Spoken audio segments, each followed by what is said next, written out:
Good evening, ladies and gentlemen, and welcome, as always, to the One Hub Racing YouTube channel. Now it is the turn of the Pinnacle tier to take centre stage for round 6 around the Circuit of the Americas, described by many as one of the modern classics on the calendar.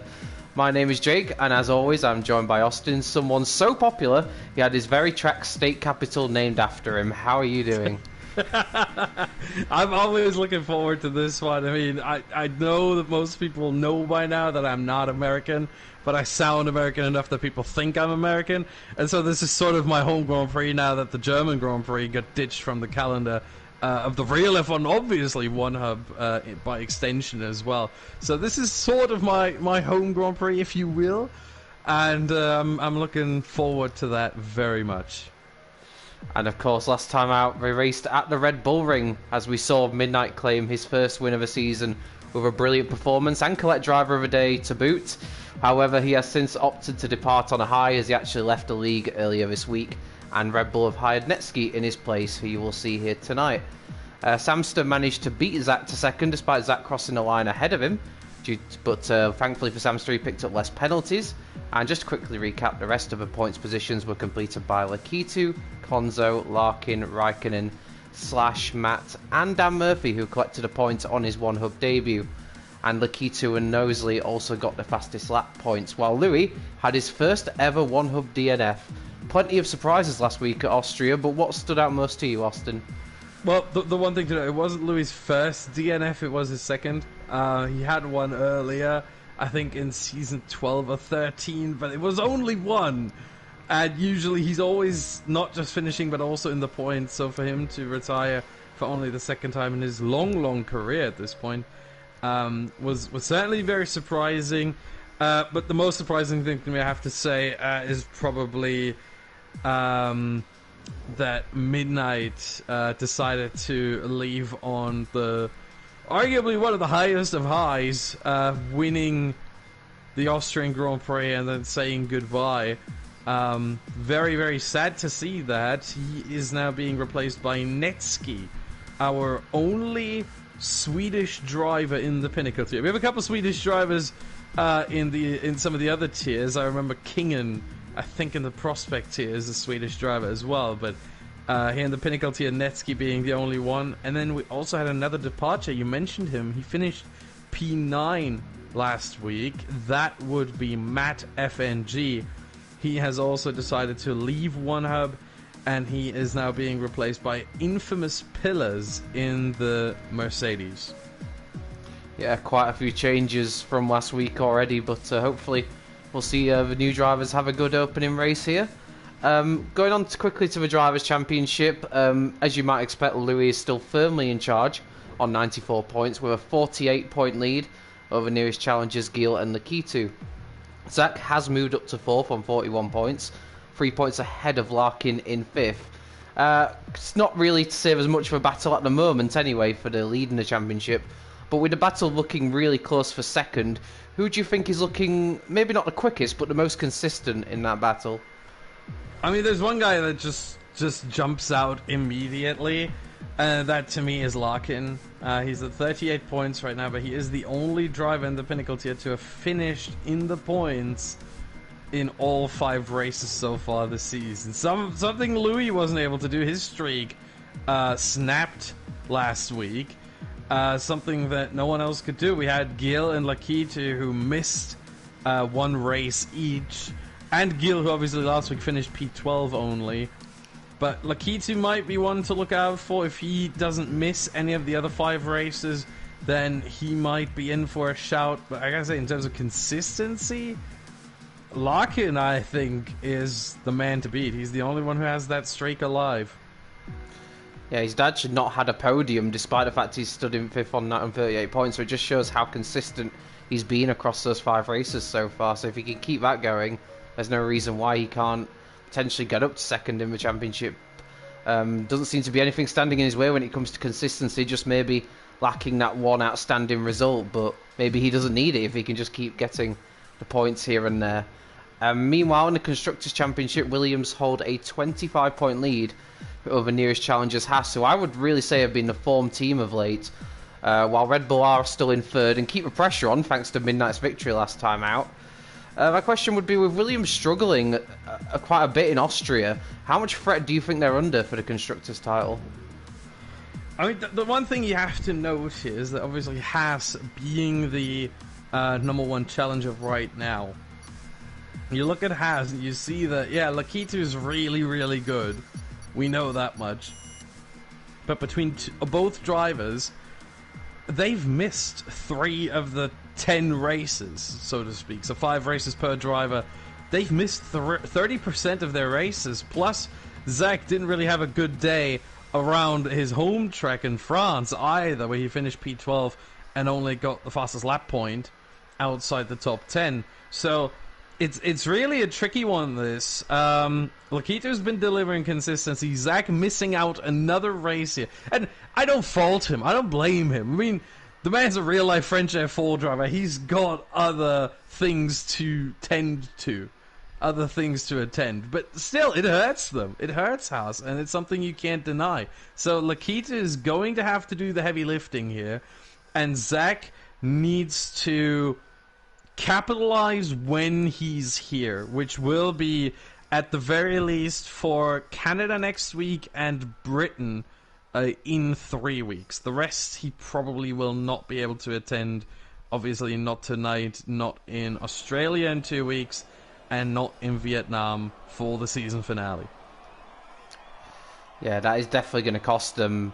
And of course, with Red Bull now, of course, having Netsky in their team rather than Midnight, obviously people are going to be wondering how he's going to get on. Maybe not a name that's too familiar to many people.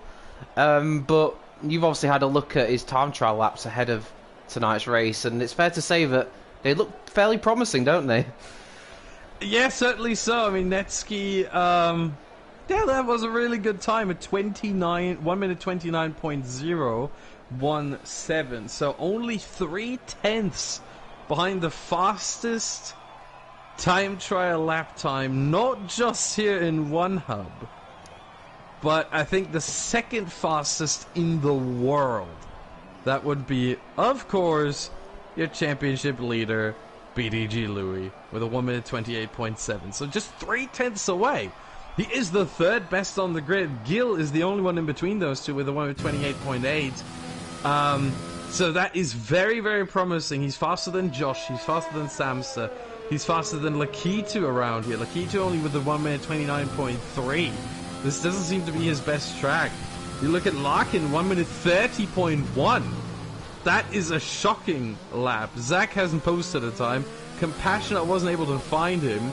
If he did set a lap time, it was probably an invalid one, because I didn't scroll down that far. Really, really interesting at the end of the day there. Netsky could really be a good acquisition for the Red Bull team. It's going to be interesting to see how he fares tonight, but the pace is definitely there, judging from time trial. Of course, the drivers and teams were all involved in the One Hub Racing Media Day yesterday. Konzo was actually asked in the driver's press conference about his stellar comeback drive from P15 to P5 last week, and he said it felt really good, obviously, to climb 10 places, and in general he's proud of scoring points in every race, despite some uncertainty from his own end of his chances in the top tier. I know he's gone under the radar at times, but what has been your impression of Konzo so far this season? I mean, I was surprised a little bit by his remarks. He said that, yeah, sure, he didn't have he didn't have a win yet, is what he said. And I gotta say, obviously now he's in the top tier. However, we can compare him to himself last season, where he wasn't in the top tier, he was in the second tier, the precision tier. And he didn't win there either. He had fantastic results. He had 3 podiums in 10 races. Fantastic, remarkable, awesome.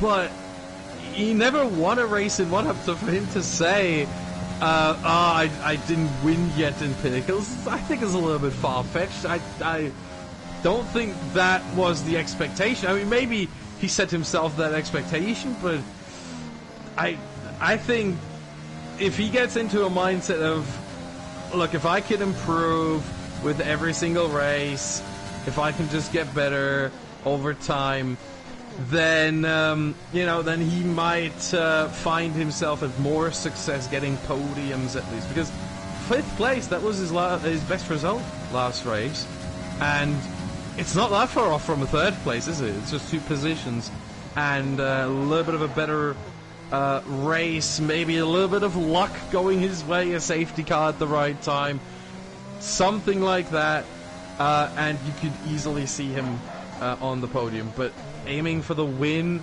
especially in a tier that is so stacked with Louis, with Lakitu, with Zach whenever he is able to attend, with guys like Compassion, Samster, Gil.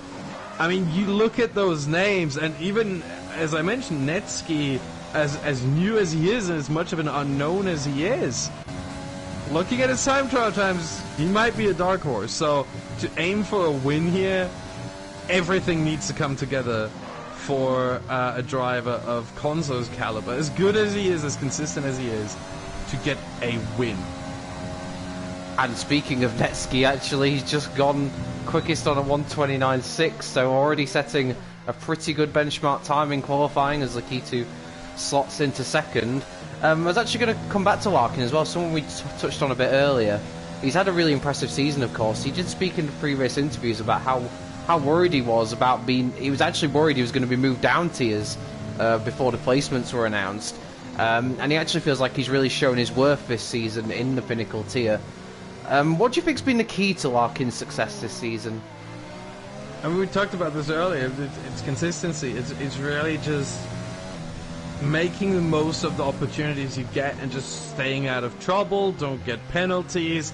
That's one of the biggest things. It's one of the things that are very important around this track as well. So I expect Larkin to do rather well despite his, I would say, rather poor leaderboard time effort. 12th time out of the 15 drivers I was able to find. I gotta say, if he just stays out of trouble, you know, that doesn't do anything wild, let's call it that, and just stays free from penalties, he's setting himself up for these situations where he may cross the line in a sort of P8, P9, P10 where you barely get any points, but then on penalties all of a sudden that P8, P9, P10 turns into a P7, 6, 5, or as it was in Monaco, even a P4. Yeah, he's really taken advantage, I think, sometimes, and just always made sure he stayed out of trouble, kept a good pace, and that's really borne fruit for him so far this season. And although you mentioned his time trial lap wasn't particularly stellar ahead of this, I don't think it's his outright pace that's got him where he is this season, so who knows, it might just be another one of those races where he just steadily goes under the radar and gets another excellent result. We shall see, of course. Of course, let's touch a bit on where we are tonight, of course.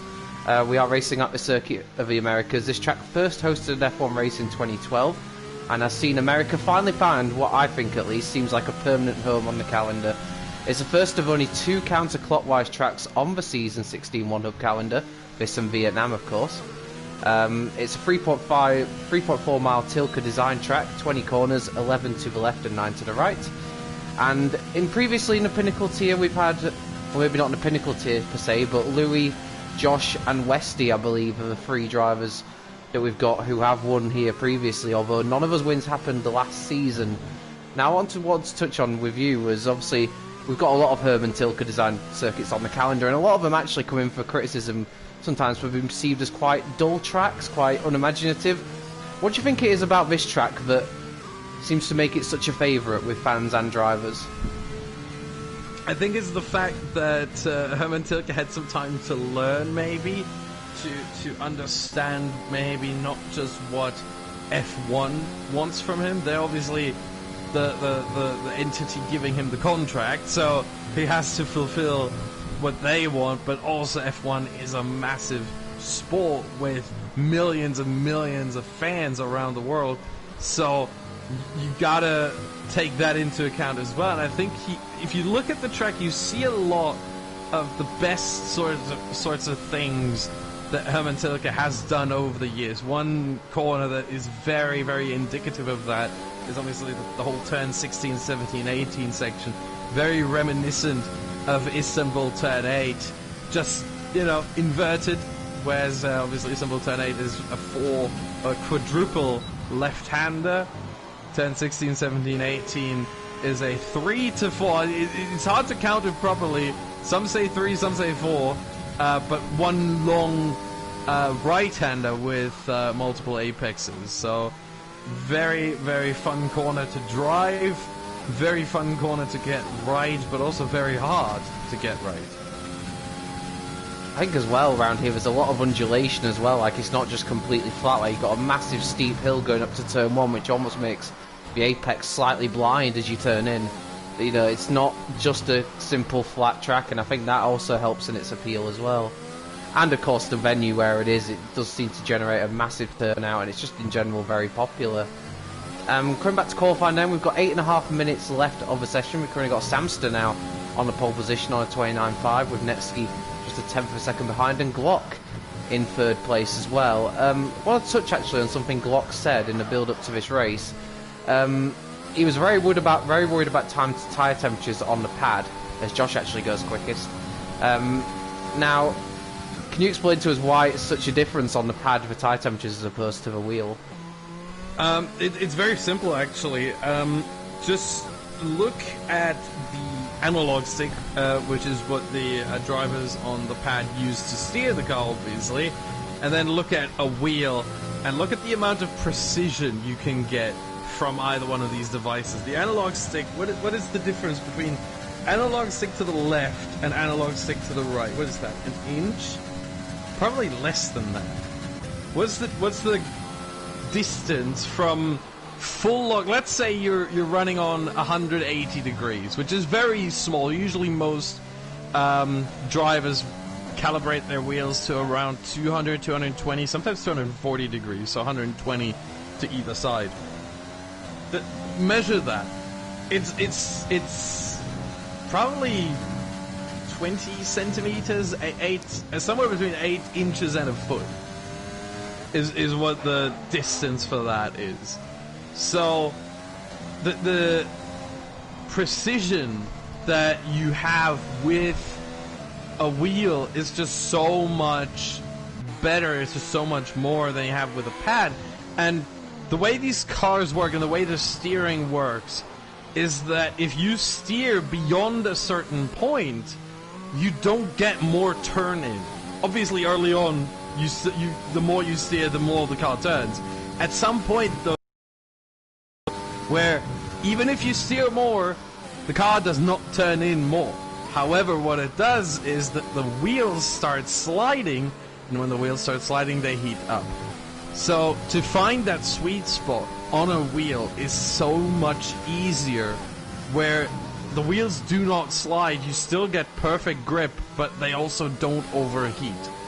Whereas on a pad, it's basically impossible. I mean, you have to be really good. I think guys like Louis and Gil, who by the way are both on the pad, I think they have mastered this. But apart from them, there aren't that many drivers on the pad who master this sort of turn in and this sort of steering lock and finding that sweet spot. So that is the big issue here, and I can tell you from experience, I struggle with that myself, very much so. I do play a lot of F1 currently.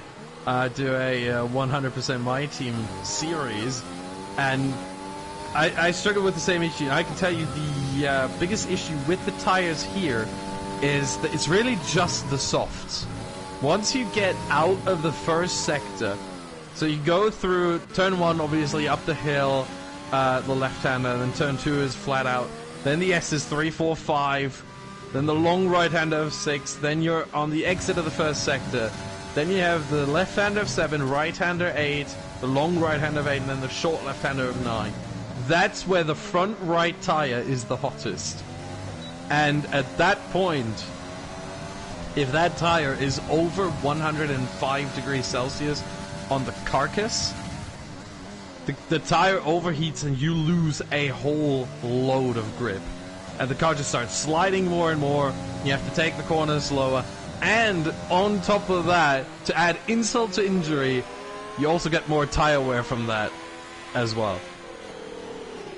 So it's just an absolute double whammy. You've got corners coming at you left and right here, and it just there's no time. Tyres practically begging for mercy probably by the end of Sector 1 once you get 2 that straight after turn 11. Just wanted to quickly mention something I've seen in qualifying as well. Just watched a bit of Louis' run. Quite bizarre in all honesty. He did 2 very sluggish laps. And I mean like flying laps, or they should have been flying laps. And then he went for it on his 3rd lap and got invalidated after just past the 1st sector. Do you think there's any sort of logic behind doing 2 really slow laps before going for a flyer? I don't see it. Maybe the one reason I can see why he did that is that maybe during the outlap his tires overheated too much, where during the flying lap they would have been too hot, and so he wanted to avoid that, and so he rather went for another slow lap to make sure the tires do not overheat during the lap, and rather take another outlap. That's the only explanation I can think of right now. Maybe there's something else. Maybe he was trying to calibrate something on his wheel, trying to, you know, spitball a little bit here. Maybe he was trying to calibrate something on his wheel, on his... Oh, sorry, he's on a pad. I forgot.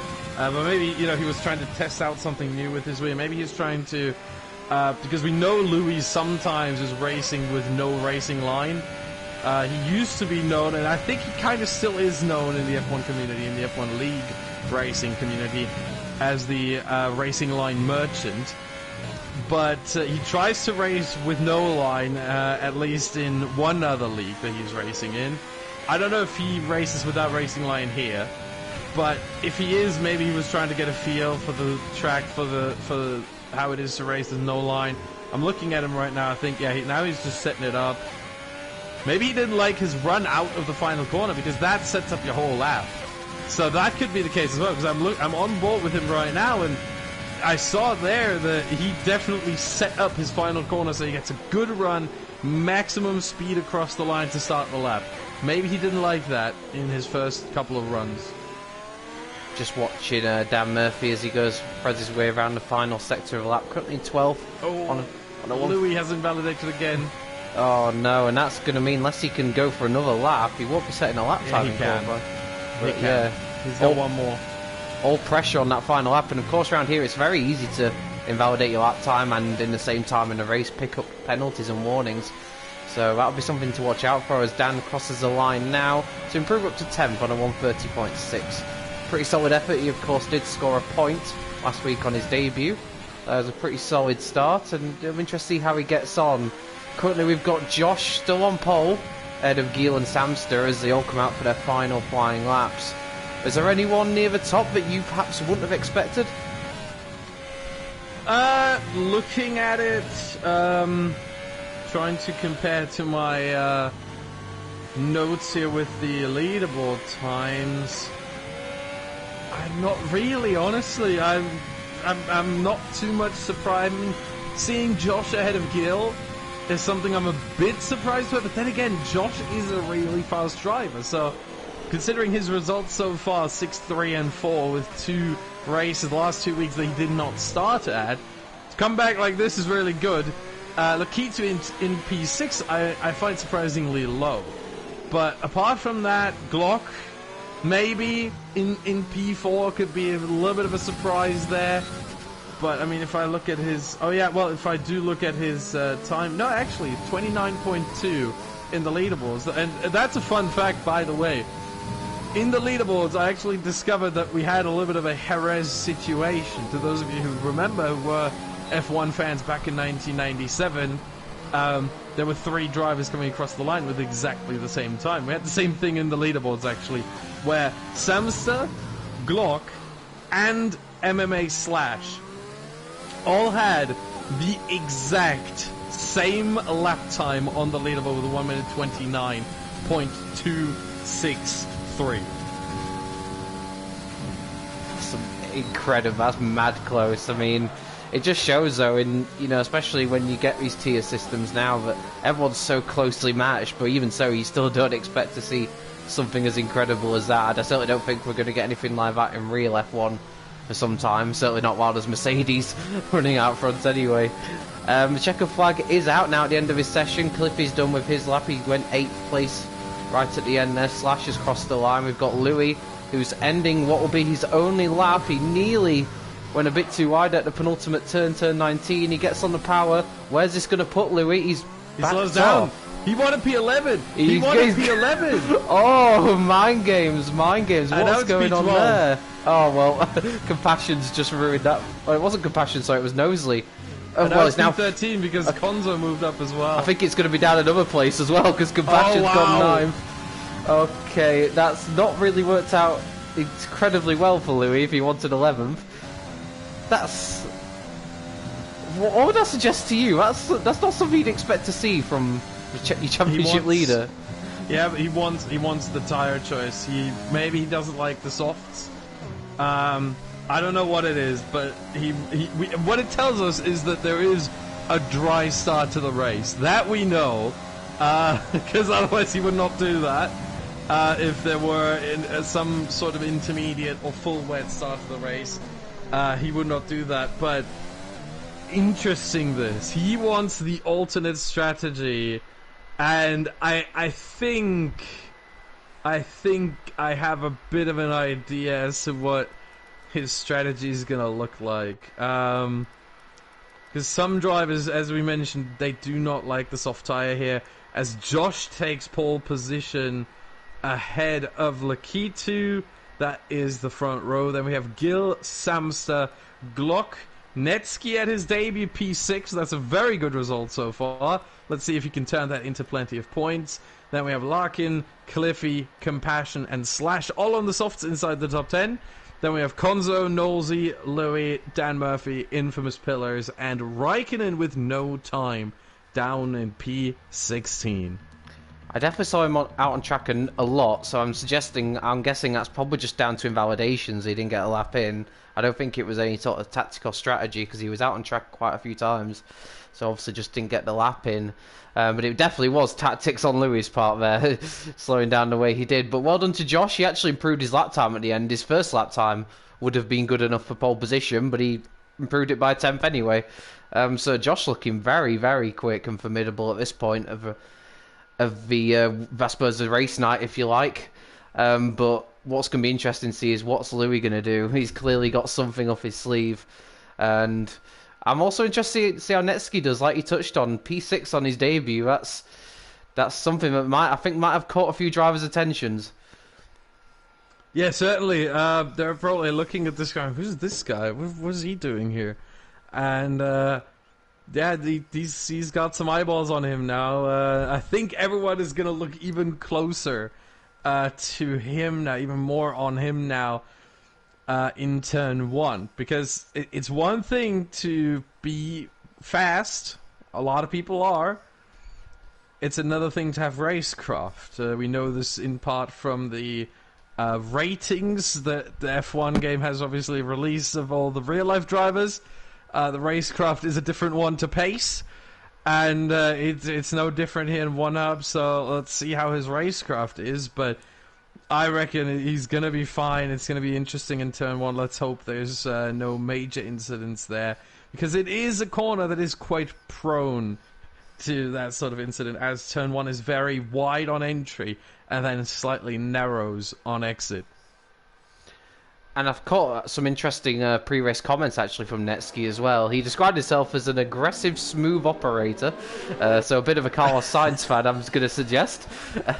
And what's Sounds even like more worrying, certainly for the rest of the competition anyways, he also said that this track here tonight is the worst track left on the calendar for him. So... Oh, wow. Okay, that is a challenge then. I think we may have found ourselves someone who maybe even might be able to challenge Louis next season, because obviously he entered this season just a little bit too late, you know, right at the halfway point, or after the halfway point of the season, so a bit late. But going forward, I mean, I wouldn't be surprised if we saw Netsky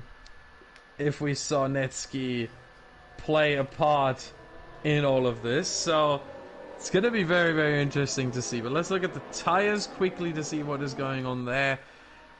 And yeah, Yeah, 4 drivers there on the medium. Surprisingly, Dan Murphy and Infamous Pillars, two of the 3 newest drivers on the softs to start the race. I'm not sure that's the right call that far down the order. We shall see, of course. Not surprised that Louis not opted to start the softs. That was clearly something in his strategy. But yeah, Netsky, that's a seriously impressive statement he sent out there. And he's also, it's worth noting as well, he's also already a race premium member. So, doesn't sound like someone who's just here for the short term. That sounds like someone who's willing to make a really good commitment here. And if that is the case, he's certainly someone I'm very excited to see how he does over the coming seasons. Yeah, very much so. Could definitely be someone who's in for the long haul. And it's going to be interesting how he gels with Gil. Obviously, Gil being an IGK driver, Netsky not affiliated with any racing team, as far as we know. So, you know, it could be interesting to see how those two get along. Always a bit of a question mark when you have drivers from different, or one driver being completely new and not from any racing team come together, be jumbled up together in a racing or in a constructor as they are here. But we are looking at the last drivers taking their grid slots, and I think they have, so let's get this underway. Yep, so we're just waiting now for the lights to illuminate in front of us. Here they go, the lights illuminate, and when they go out, let battle commence here at the Circuit of the Americas. It's a fairly decent start from Josh there. Looks like he's going to hold on to P1, but Gil is already looking like he's going to make a move on Lakitu as Glock gets slightly squeezed there by Samster as they go 3 wide into turn 1. Glock gets pushed wide, but it's Josh who leads Gil. We've got Lakitu then in 3rd, and then they're still going almost 3 wide behind, but it looks like Samster has slipped into P4 ahead of Larkin, who's made a cracking start up to 5th with Glock in 6th and Netsky down to 7th. And Louis further behind is already up 2 places, but Josh got the perfect launch there and is already driving away from Gil. And, well, it couldn't have been a better start for the Racing Point driver, really. Yeah, certainly that is how you want to start this race. But it looks like Gil is able to stay at least rather close. 6/10 now. I don't think he's going to attempt an overtake just yet. It's a little bit too far away for that. But as long as he stays within that 1 second window, that classic DRS window, he gives himself a chance to overtake Josh later on. The question is where the cut is going to occur, because right now everyone's so close enough, apart from Infamous, who has had some sort of the spin. 2 Williams, sorry to interrupt there, but 2 Williams going side by side there, going in to turn 14, I believe that was, but Cliffy just holds a position ahead of Louis. There was literally no quarter given there. I think Compassion had just got past Cliffy, and Louis sensed the opportunity to follow him through. Also, I believe Glock has got back past Larkin. I think he did that into turn 12, so good move there as we start lap 2. But Louis already making some good progress, but his next target, which arguably should be I'd say the easiest of targets, but should be the most friendly of targets, certainly not proving an easy touch there. Yeah, it's not always easy to overtake your teammate. From what we know, they do talk to each other, so I reckon there is some talking going on right now, but maybe it's not loud enough. That could be the case, that maybe the engine noise is a little bit drowning out the voice. Either way, I'm not sure Louis is going to be happy with that. Dives down the inside into turn 11 on Samster. That's a brave overtake. And I think Samster saw him coming, but he made the move stick. Fair play to him. Didn't push the other driver wide, but that was a very Ricardo-esque late move on the brakes. But Glock made it stick, and he's making some very good progress here now up to P4. And he's certainly not shy of putting it down the inside where it's necessary, as the bollard goes absolutely flying there from one of the drivers. But yeah, Netsky just in behind this group at the moment, but yeah, Glock already pulling some very nice moves and is doing a very, very solid job at the start of this one. Yeah, but I gotta say, Glock's overtake on Samster, he may have won the battle, but I think he might have also lost the war with that one, because you look at the gap between Lakitu and Glock right now, that is basically a second at this point. However, Gil must have made a mistake in the final sector. Now Josh is pulling away, and that's exactly what Josh is asking for. He can just pull away now, 1.2 seconds. That's where he wants to be. If you set the gap to interval, you can see where it says 0, 0, 0, and then right at the top it says 1.00 second. Now it's going down again to under 1 second, back to over a second. So it's basically playing jump rope with that 1 second mark. But the first real cut definitely occurred behind Konzo and Slash as they battle around, and Slash is slow. Must have been involved in something there, I think, with Konzo. And so now the cut has occurred behind Louis. So the top 10 are all sort of in DRS range of each other. And then the only ones who didn't get it, the only one who didn't get it was Lakitu.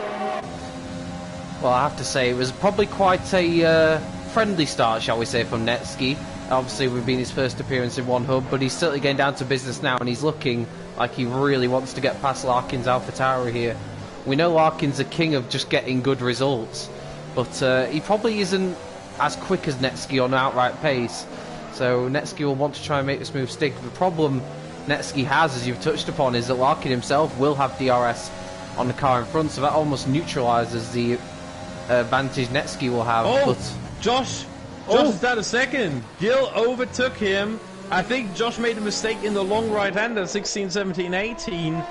Got it wrong. Gil takes the position off him. That was very quick. However, Josh gets the DRS here. Down the main straight, does not attempt an overtake. Remains behind Gil. But we have a change for the lead here as Gil takes first place away from Josh. Very unexpected there. Josh was looking very good at the start of this race, but just a small mistake there, and that's given Gil the lead. But if Josh can stay pretty close to him, which at the moment he is doing, he's got a good chance to get him down the straight between turn 11 and 12. So he's still not in a bad position here, Josh, and now Gil's the one who's going to have to go on the defensive. We've got further behind, we've got Netski, who is now going down the inside of Larkin into turn 11. He's left him room on the outside. Larkin just about. But they're going side by side now down the next straight. Oh, and there's more contact. So Netski's gone right to the inside of a road. In fact, no, Netski's going to lose out massively. Has he lifted off? Perhaps Compassion's actually got past them both. Yeah, Compassion just completely went flying past them. Let me see if there's some sort of damage maybe to Netski's front wing. Doesn't look like it. Unfortunately, we do not have the TAS available here tonight. The telemetry analysis system we usually have. Doesn't seem like he has damage though. The end plates are still there. That's the first indicator usually. As now we have multiple penalties come through. Cliffy the one that shows, but he wasn't the first one to get a penalty. That was, well, the first one was Glock actually in lap 2 already. But the first one there was Netski and then Cliffy. And all that carnage there between Netski and various others, as Netski and Louis are now battling. I just wanted to touch on the fact as well that Josh has retaken the lead off Gil, so that has swapped around again, and these top 5 have really created a gap now, thanks to what was going off behind them. Compassion now up to 6, and Cliffy up to 8, still ahead of his teammate Louis, so Louis obviously quite content to just sit behind him at this stage. Perhaps it's all in their strategy, I'm not too sure. Obviously Cliffy is on the better tyres at this point. But yeah, obviously that massive battle that we saw between Netski and Larkin really has created almost 2 different races now going on, isn't there? Yeah, pretty much, yeah. And interesting thing there is that you now have the top 5 basically in one big DRS train, and then you have Compassion, Larkin, Cliffy. Slides down the inside of Compassion and takes 6th place back again. So Compassion, the problem Compassion had there, of course, is he didn't have anything to defend with really other than the overtake button, because he was way behind the car in front. So he loses that 6th place again, but you get the feeling that unless Larkin can pull a gap, he'll have exactly the same problem next time around. Is that Netski going down the inside of Cliffy? It's past turns 17 and 18. That's a brave move. Netski gets slightly pushed off and has a massive moment on the exit, but keeps it together just about as Larkin actually pits. So quite an early stop. That is very early, but it's something around this track that you can definitely make work. two ways that Larkin can go here. He goes on to the mediums. That doesn't negate my statement. He's got two ways he can go here. Snetsky's gone round! I think he took too much of a curve, or he tried to put the power down on the curve while he was alongside Louis, coming through the first few turns, and I think in his attempt to give Louis enough space, he almost forgot to give himself enough room, and he went round. Thankfully, he avoided the wall, but he's of course lost a lot of positions because of that, so I think Snetsky almost, understandably I suppose, in his first race, he's been a little bit too kind, I think. Yeah, sometimes you got to get the elbows out, and that's something that he will learn with time, I think. I don't know how much league racing experience he has, but if it's very little, that's definitely a mistake. You can forgive him, and that is something he will learn from. Sometimes you got to get the elbows out and make sure that you establish your own space and not just let everyone by and you know, give them the space. Sometimes a little bit of a defense is very well warranted. As he's now battling with Infamous Pillars, the two newest drivers on the grid here, side by side now through the final sector. Is he yeah, now this time he battles this one, but doesn't get the exit. However, Infamous Pillars gets a penalty there, as he completely left the track with all four wheels. And now Snetsky has the inside and takes the position as more drivers react to Larkin's pit stop. And as I said, Larkin can go two ways, and so can the drivers that are now pitting. They're all going on to the mediums, I would assume. I would be very surprised if I see any of them go to the softs. Yep, medium, and Snetsky would be the last one.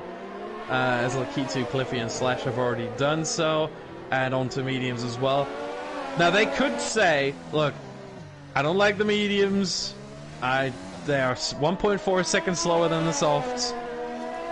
Only want to use them once, go on to softs for the final stint. Or they could say, and that's I think what's happening here with those that pitted lap 5 and 6, they did not want those softs for too long, and so they're going to go into another set of mediums to the end of the race. Gotta remember, mandatory 2 stops, so they have to pit once more, but the tire temperatures really are an issue, and we talked about this a couple times, especially the softs. The mediums should be fine.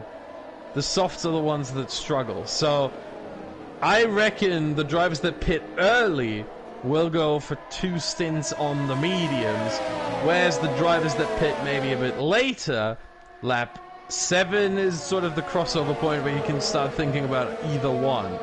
But lap 8, lap 9, lap 10, that would be very deep into the stint. Interesting development. Yeah, sorry, they're probably going to go for softs. Josh Glock and Samster have all elected to stop, but Gil carries on. Now, what I find interesting now is Lakitu managed to get the undercut on Josh, because of course he was right in there with him in 3rd place. So with that 1 extra lap on those fresh tyres, has he done enough to get that place? Here we go, down the straight, Lakitu's coming in. This is going to be very, very close, I have to say. But I think Josh has just got it. Yeah, Josh has just stayed in front. But Lakitu might have a chance here if he stays with him through this first sector. He may have a chance to get him down the back straight. Yeah, the one thing I can tell you, Samster gets a penalty. Gil is going to rejoin behind Lakitu. That is for sure. He might, if Glock gets a good lap here, it might even be that Gil and Glock are going to be very, very close on pit exit. You lose about 18.5 seconds here from a pit stop. So if Gil pits, that's going to be right there pretty much.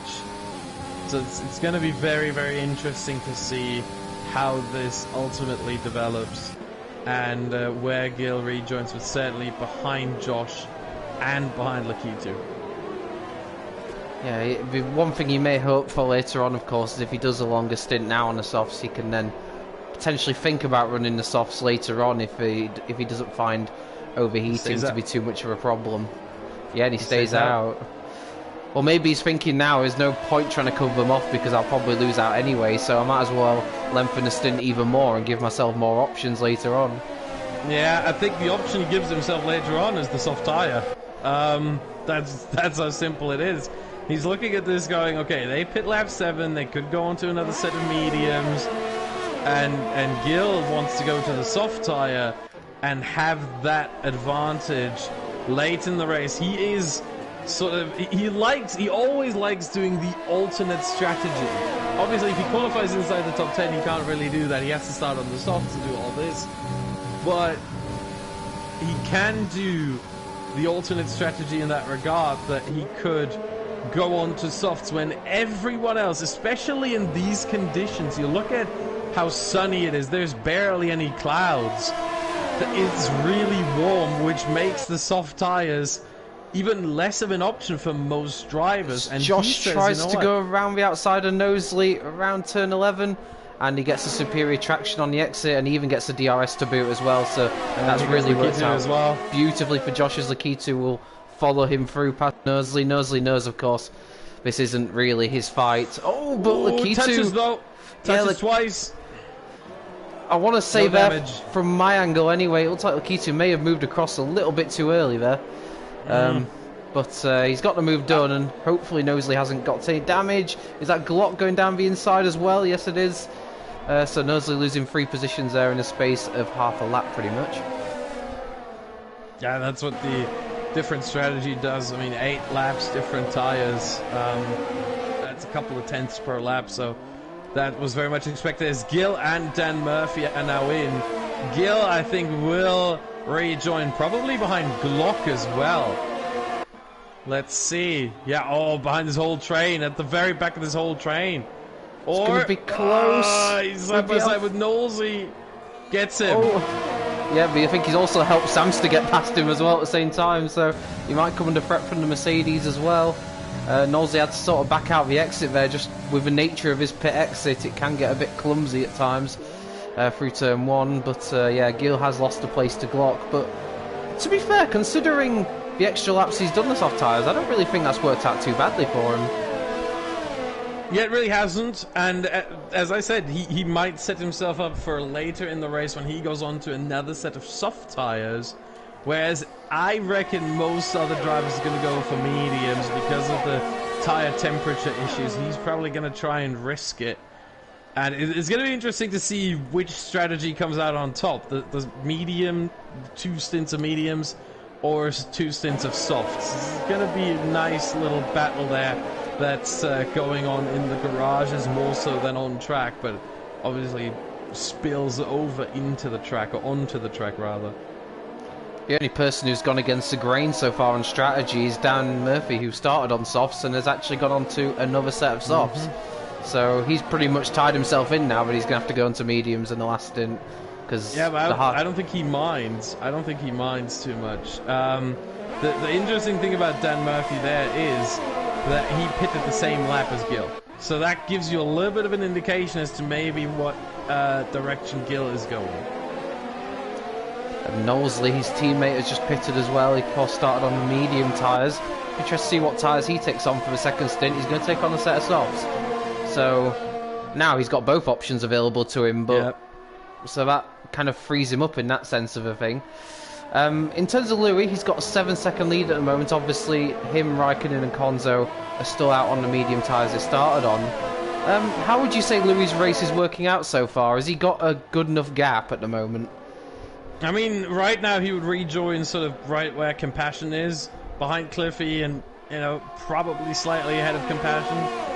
But I think he should stay out at this point. As meanwhile, here comes Gil on Glock. Easy overtake, up to 6th place. Nothing Glock can do, really.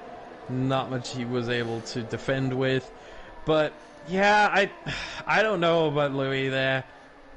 He's going to have to make a different call. He has to sort of go for an alternate strategy as well. And I reckon he is going to go on to soft tyres. At which point, he needs to slice through the field. He needs to get Cliffy almost instantly. He needs to get Larkin very quickly. He needs to hope he rejoins ahead of Compassion, which right now looks good as Louis does come indeed into the pits. And yeah, he's gonna rejoin ahead of Compassion, I reckon. But behind Cliffy, let's see. Maybe he has to serve a penalty. I don't think so, though. No, he's already back out. He's gonna rejoin. Yeah. Oh, just right between. There. Well, he's going to be right with his teammate. They're side by side coming out the pits. Oh, and Cliffy just edges in front. Thankfully, they avoided contact there, but Louis has got a penalty in doing so. So I wonder if he had to take avoiding action there. Probably one of the harsher penalties you'll see, but it's just the nature of that pit exit. Sometimes you can literally merge onto the same part of the racetrack as another car. It probably helped those two then that they communicate. Yeah, certainly. At the same time, I feel like this is where a race engineer would really come in handy, as Louis now goes for the move into turn 11 on Cliffy. Does get the job done and now has the DRS on Larkin. This could be Williams mugging off the AlphaTauri 2-for-1 here, as Louis gets him very early on. Larkin tries to get some slipstream. Cliffy's too far away though. I thought maybe Cliffy was going to have the opportunity, but Cliffy is almost out of ERS, and so he didn't have any chance. Gil is going for it on Konzo and Lakitu, so he tried to move on Lakitu and then got past Konzo, which a corner later as well. So Gil making incredible progress there, up to third place, and very opportunistic there. It looked like he was just trying to finish off and move on Lakitu, and he thinks, well, why not have a go against Konzo as well? As in fact, Konzo, I think, is pitting. So, but yeah, that was really good from Gil there, and he's clawed his way back up to where he was before the undercut took place. So really, Gil's in really strong position now, and if he can get after Josh, I could argue at this stage of the race he's potentially the favourite to win. If he does do the option strategy, as you might want to call it, then he might be the one to bet your money on. If any betting markets offer that is the question. I don't think they do. Yeah, this is the battle here. Josh now trying to get past Raikkonen. Not here into turn 11, but you see Raikkonen lock up. And this should be Josh's opportunity. Gets the slipstream, opens the DRS. Raikkonen trying to pull away, but it's not really happening. He defends it as well. A bit surprising, I have to say. This isn't this is for position on track. It's not really for position in the race, though. So for Raikkonen to defend this, very surprising. And Gil at the same time, I think I know what happened here. Look at the first three letters of Raikkonen's name and Gil's name. I think I know what happened there. That's why he defended this so hard. He wanted to allow Gil to get closer to Josh again within 1 second. I think that worked out just fine. Totally legal, you know, there's not much you can say about that in terms of the legality of such a move. It was for position between him and Josh, so totally fine. You know, you can argue about the morality, but I think it's just a clever move. I mean, if you have that sort of a connection, and it needs to be said, Raikkonen is the owner, the CEO of IGK as well. He's not just any member of IGK. No, he's the one running the show over there. So he certainly has an interest in Gil, arguably one of his best drivers. Zach obviously being another one. With Zach not here tonight as he has other commitments. He wants to see his best drivers shine. So interesting tactics there by Raikkonen. Let's see if it pays off. Right now it looks like it does. Gil within DRS gets closer again, not in any situation to make a move, and Raikkonen this time he just moves out of the way for Lakitu. Oh, never mind. No, he doesn't. He defends it. I thought he just moved out of the way, but never mind. But now Lakitu gets him and gets past. And Raikkonen, I think, at some point he needs to pit. Wow. Glock shoves his way past Raikkonen. He didn't want involved in any of that, as Samster now goes round the outside of a fast turn. 17-18, there's contact between the pair. Samster's going to try and stick it to the inside, which he does for turn 19. Surely Raikkonen's going to pit now. I don't really see any... Okay, maybe he's trying to now going to try and hold up Louis a little bit as well, because Louis has caught up his trade. This is not working. If you tried to hold up Louis, it wasn't working, ever. Well, Louis' paces on these soft tyres has been absolutely incredible. A few laps ago, he was about 6 seconds behind this group of cars. He's now right with them. Louis' pace has been out of his world. Yeah, that's the difference. That's what I told you. 1.4 seconds the difference between the softs and the mediums. And it shows right there. I mean, he's been on these for 2 laps now. And he's gained about, 4 or 5 seconds probably. Yeah. That's exactly that. Plus Louis' natural pace on top of that as well. You can easily justify that sort of a move. And here goes Louis now on Samster. Both have the DRS, so it doesn't really help him much here. However, he does get a slight run out of the slipstream of Samster. Is alongside now. Samster defending the outside, which then will turn into the inside, but with the grip that Louis' tires have, no chance on the brakes. But Louis makes a bit of a mistake. Samster tries to see the opportunity there. Wasn't there. Not on the mediums, and Louis now hunting after the next cars. And there's been a change just ahead of that as well, as Glock's got to third past Lakitu. Now, I don't know if it's just a timing of when I've glanced down at when penalties have happened, but it's, unless I'm wrong, I think Glock does actually have quite a few penalties, and, well, that's timing. That's timing for you. That's the commentator's curse right there. Unbelievable. Yes. No one does it like you do, Jake. I know. This is why I don't predict anybody to win. As Louis goes down the inside of Lakitu now into turn one. Lakitu's starting to drop back a little bit, it has to be said, as Louis makes his way up to fourth place, and right now his pace is looking incredible. Yeah, Glock for me now must have quite a few penalties, and, well, given how close this field spread is at the moment, he could drop down a lot of places come the end of a race. Yeah, very much so. I mean, as I said before, penalties always on F1 2020 is something that you need to be mindful of, something you always need to avoid. It's better to lose half a second from going a bit too wide but still on track and missing the apex than getting a 3-second time penalty from overshooting the apex and sort of cutting the corner. So Louis now up to third here past Glock, and now he's got some free air in front of him for about 2.3 seconds, and then he's going to meet with Gil and Josh. That's going to be interesting. However, we might see the next pit stop. If they do go for mediums, we might see the next pit stop in sort of 2 laps time, maybe? Lap 17, lap 18, I reckon, is when we will see them. If they go for softs, probably a bit later than that. As Glock gets another penalty, wow, that's incredibly worrying for him, as Lakitu actually pits. I was actually going to say, you're talking about drivers making their second stops. We've still got Raikkonen, who hasn't pitted once yet. Yeah, a bit surprising. I have to say, I don't know what his attempt here is, really. He likes the medium tyres, I think we can say that by now. That's a safe assumption. But I don't understand what he is trying to accomplish here. The medium tyres really only last about 16 laps. If you take care of them, you know, you can go 17, 18, but you start getting into puncture territory, and I wouldn't be surprised if we see one of those tyres pop sooner rather than later, unless of course he pits. But questionable strategy here. Maybe, I hope that isn't true, but maybe he forgot about the mandatory 2-stop rule. We've seen this before. He wouldn't be the first one, but it's nonetheless embarrassing if it happens, because this is one of the integral rules of one-hub racing.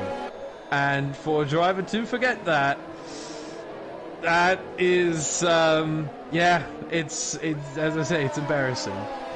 Maybe he didn't forget, and he's going for 2 stints on 6-lap old softs then. I don't know, but it's interesting to see what's happening here with Raikkonen, whether he's going to come in now. If he comes in now, he could technically, not in terms of legality, and he does come in, but he could finish the race on 1 set of softs. He would actually, those softs would easily make it to the end of the race. But you don't want that, as Glock goes for the hards. Oh, I think I know what happened with Glock there. I don't think that's what he's intended to do, is it? No, it might be. It might be. Because what happened maybe with Glock here is, let me quickly check his tyres. Was he nearly... Oh, I thought he was going to hit Lakitu coming out the pits then. It was so close to go. Thankfully, Lakitu just managed to get through. Raikkonen, by the way, has finally pitted for soft tyres. Yeah, he's going to have to pit again for softs probably. Otherwise, this doesn't make any sense and he would be disqualified. For Glock, it might be that he chose the softer tire distribution. So at the start of the whole lobby, as soon as they load into qualifying, the drivers get to choose a tire distribution.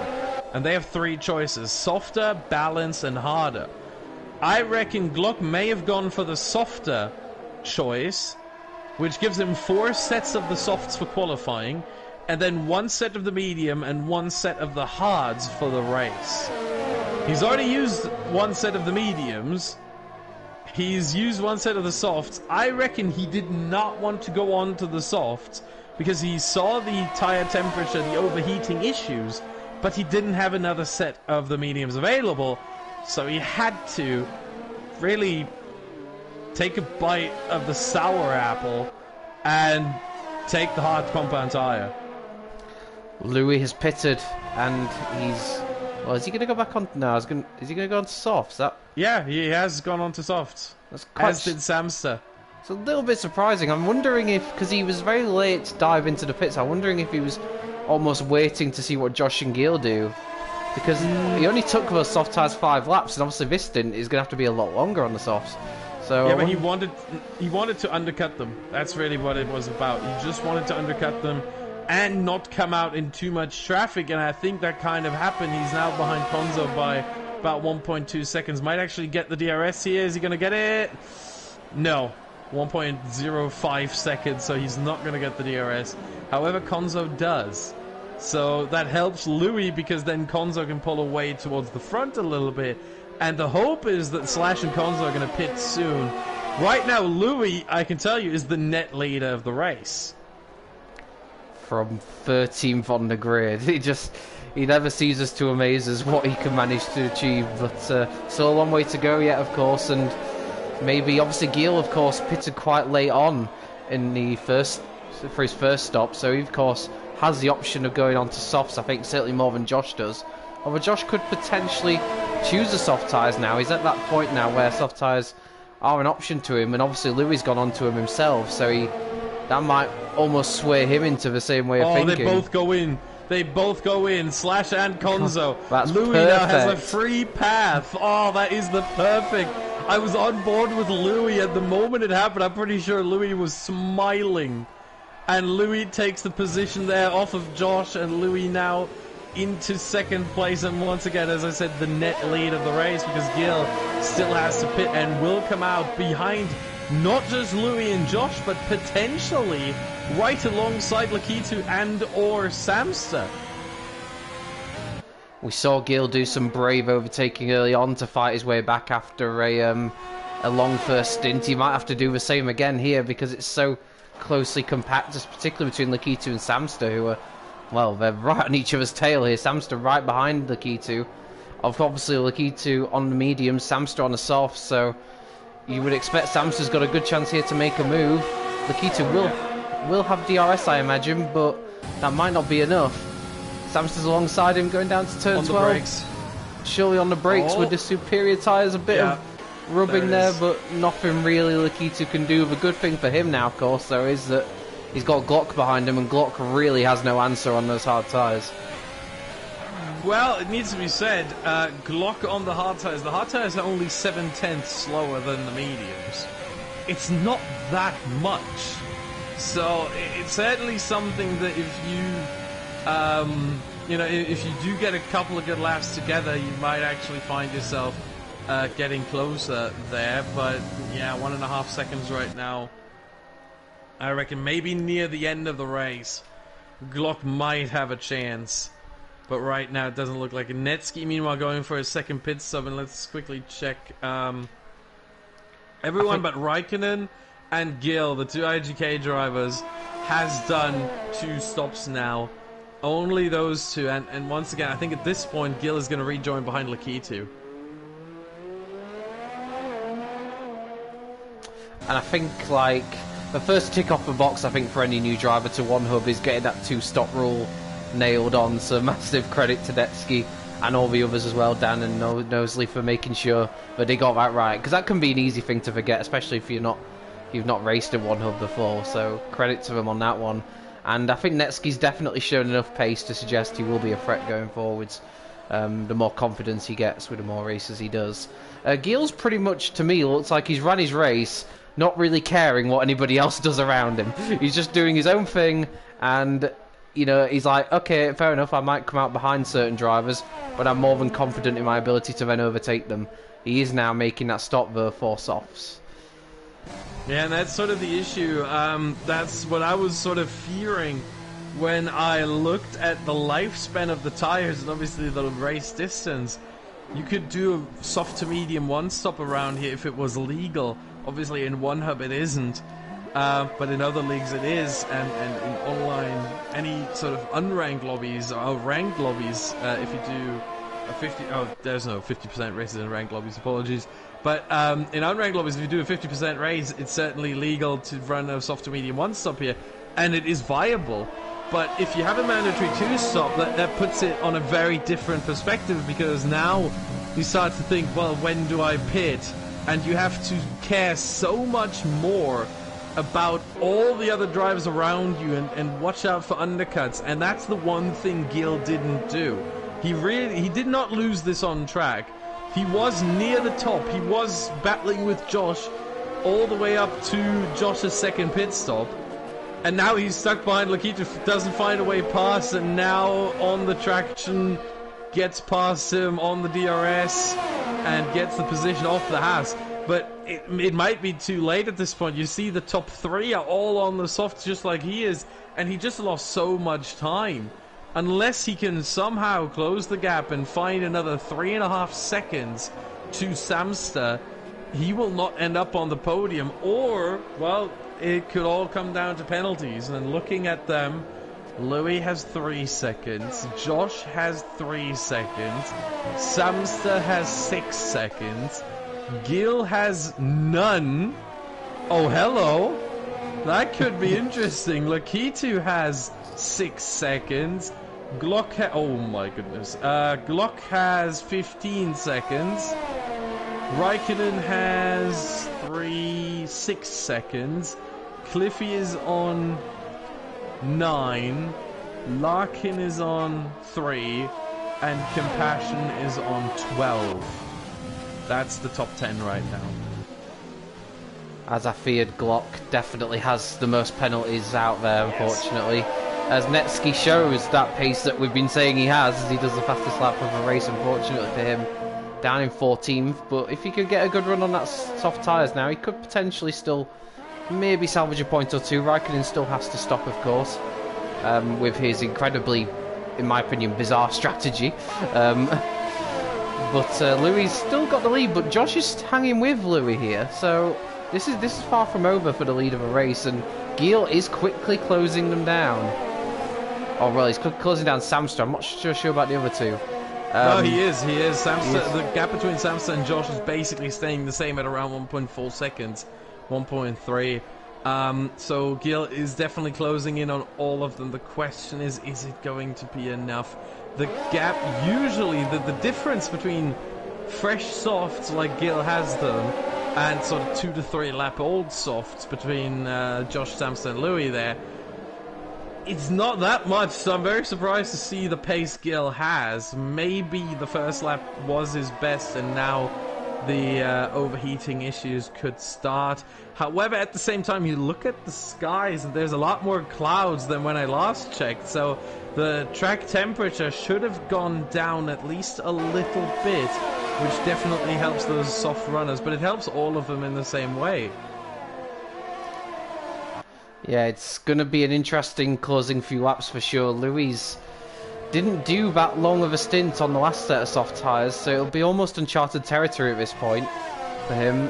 What can Josh do? Josh has been right there throughout the race. I have to say he's really impressed me today with just the way he's driven and like the speed he's had. He's just always been up there, and unlike Gil, I would say, he actually seems to be quite alert as to what's happening around him. If Gil could still win this race, there's no doubt about that, but it's all, I think it'd be almost despite his strategy, not because of it. Oh, for sure, for sure. In terms of strategy, he did not win this race. It was, if anything, in spite of his strategy. He should have paid attention to what was going on around him. That's always something you have to do in these sorts of races where you have tires that just last for so long, where you have a mandatory two-stop and the tires just, they don't go near the sort of puncture point, the 70% tire wear point. They don't go near that unless you do what Raikkonen did, who, by the way, I think still has to pit once more. Indeed he does. Let's hope he doesn't forget about that. But, you know, in these sorts of situations, you have to look at what's going on around you. You have to react. You have to adapt. And for Gil to not do that was very, very dangerous. In the end, it won't hurt him too much. As it stands right now, he needs to make it past Samster. That is the challenge right now, and the difference between Samster and Gil isn't that much. He's gained about 1 second, but we know how notoriously hard it is to overtake in F1.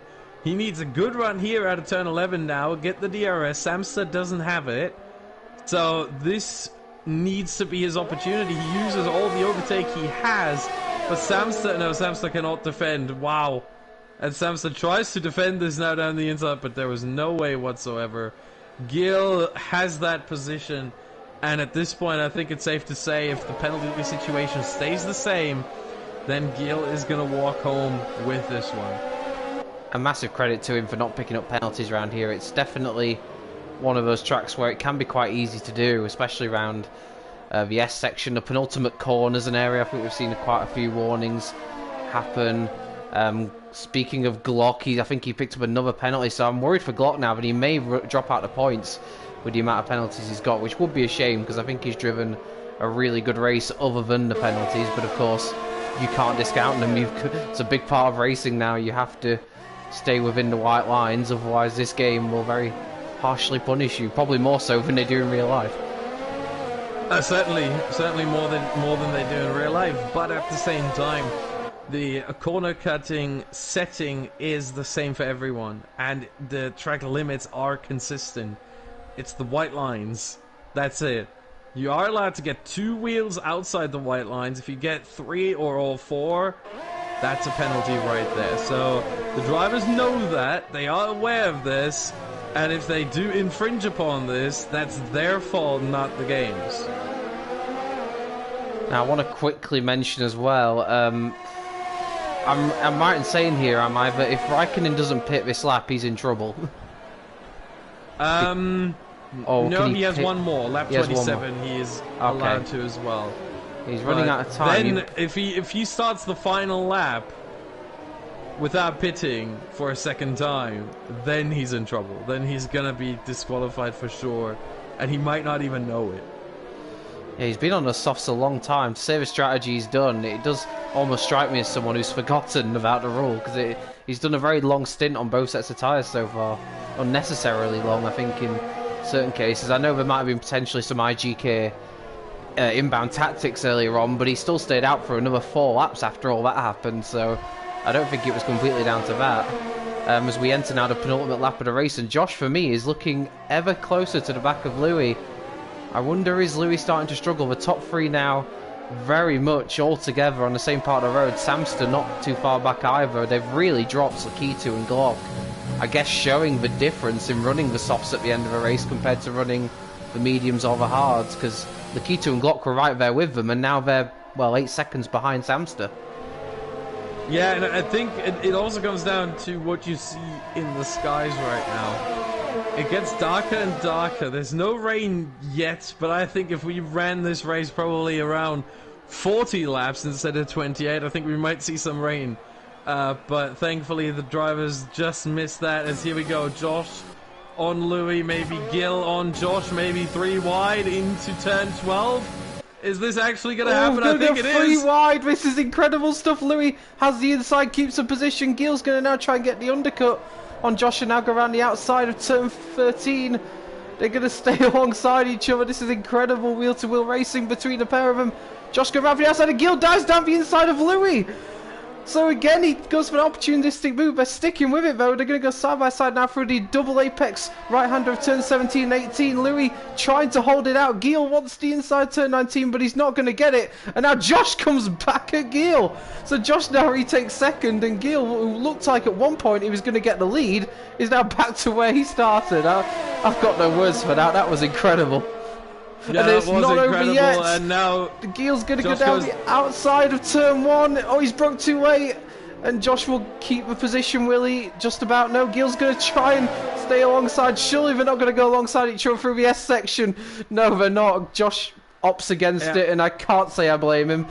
Yeah, meanwhile, quick to note, Raikkonen has basically just been disqualified. He went past the pit lane once again there. Whoa, Sledge gets shot down the inside there.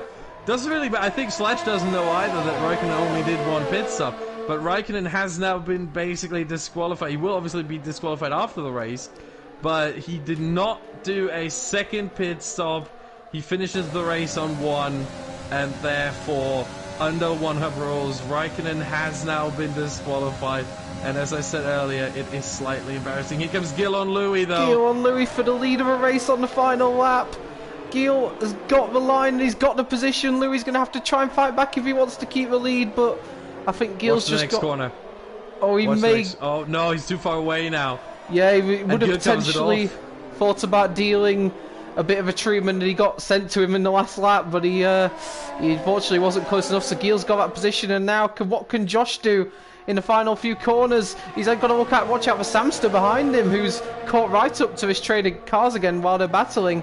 They're going to go round the final corner, and Gil is going to take the winners. I think Samster look down the inside. They're going to be photo finish across the line. Gil takes the win. Louis second. Samster just gets third ahead of Josh on the line. That was a photo finish. Incredible stuff. Lakitu grabs 5th, just ahead of Glock. I say just ahead, but the penalties are going to put pay to that being close. Larkin takes 6th. Slash takes 7th. Konzo now up to 7th.